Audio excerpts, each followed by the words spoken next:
নমস্কার, তাপু ডেইলি ব্লগে সবাইকে স্বাগত জানাচ্ছি। সকালে পেপার দিয়ে গেছে, আমি এটাকে তুলে রাখি। বর বাজার থেকে সবজি নিয়ে এসেছে।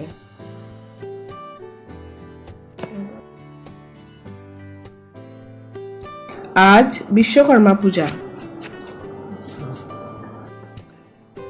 আমিও আমার গাড়িকে পুজো করার প্রস্তুতি নিয়েছি।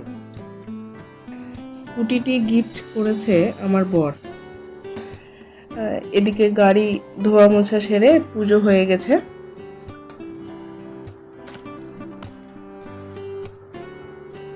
আজ নিরামিষ রান্না করব। আজকে মা আসবে আমাদের এখানে। সন্ধ্যায় মাকে নিতে এসেছি স্টেশনে।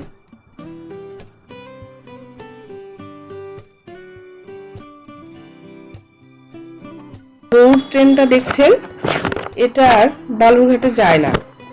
এখন অন্য একটা ট্রেন আছে, সেটাতেই মা আসবে।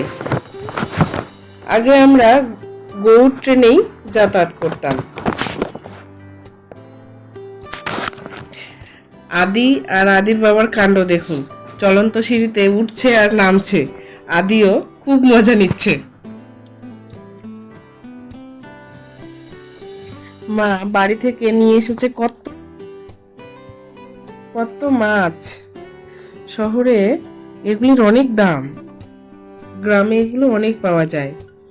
গ্রামে থাকার এটাই সুবিধা। তাহলে ব্লগটি আজকে এই পর্যন্তই। সবাই ভালো থাকবেন, দেখা হবে পরের ব্লগে।